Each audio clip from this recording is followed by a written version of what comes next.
बागेश्वर धाम के पंडित धीरेन्द्र शास्त्री कैसे लोगों का भविष्य जानते हैं। पहली बार पर्ची का सच सामने आया।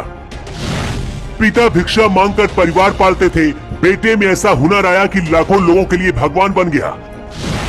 आइंस्टीन से तेज दिमाग, नास्ट्रेडमस की तरह भविष्य देखने का हुनर, लेकिन सच जानकर आप हिल जाएंगे। आपके माथे पर भगवान ने क्या लिखकर भेजा है और आपकी जिंदगी में क्या होने वाला है, सब कुछ पंडित धीरेन्द्र शास्त्री को पहले से पता होता है। यहाँ तक कि आपका दुश्मन कौन है उसका नाम भी बता देते हैं। सबसे खास वो पर्ची है जिसमें धीरेन्द्र शास्त्री पहले सब कुछ लिख देते हैं जो भक्त वहाँ पर अपनी अर्जी लेकर पहुँचता है। कुछ साल पहले तक हमारे देश में निर्मल बाबा, राम रहीम और आसाराम बापू भी दरबार लगाते थे और लोगों का भविष्य बताने का दावा करते थे। कुछ लोगों का कहना है कि पंडित धीरेन्द्र शास्त्री के साथ भी कुछ ऐसा ही है और अब सच बाहर आएगा। बागेश्वर धाम के पंडित धीरेन्द्र शास्त्री की पर्ची और उनका सच क्या है, ये कला कैसे धीरेन्द्र शास्त्री को मिली, इसे जानने के लिए आपको धीरेन्द्र शास्त्री की वो सच्चाई जाननी होगी जिसके बारे में बहुत कम लोग जानते हैं। पंडित धीरेन्द्र शास्त्री का जन्म 4 जुलाई 1996 को छतरपुर के एक छोटे से गांव गढ़ा में हुआ। पिता इतना ज्यादा गरीब थे कि भिक्षा मांगकर अपने बच्चों का पेट भरते थे। धीरेन्द्र शास्त्री पढ़ाई करना चाहते थे, लेकिन पिता के पास इतने पैसे नहीं थे कि बेटे को अच्छे स्कूल में पढ़ा सके। कुछ कर्ज लेकर किसी तरह से धीरेन्द्र शास्त्री ने 12वीं तक की पढ़ाई की। यहाँ तक सब कुछ ठीक चल रहा था, लेकिन इसके बाद जब बीए की पढ़ाई के लिए एडमिशन लिया तब तक 18 साल के धीरेन्द्र शास्त्री हो चुके थे और इसके साथ ही धीरेन्द्र शास्त्री के साथ कुछ अलौकिक चीजें होने लगी। आसपास क्या होता है और क्या होने वाला है, इसके बारे में धीरेन्द्र शास्त्री को पहले से ही पता चल जाता था। आसपास के लोगों के बारे में सब कुछ धीरेन्द्र शास्त्री बताने लगे तो लोगों की आस्था भी बढ़ने लगी।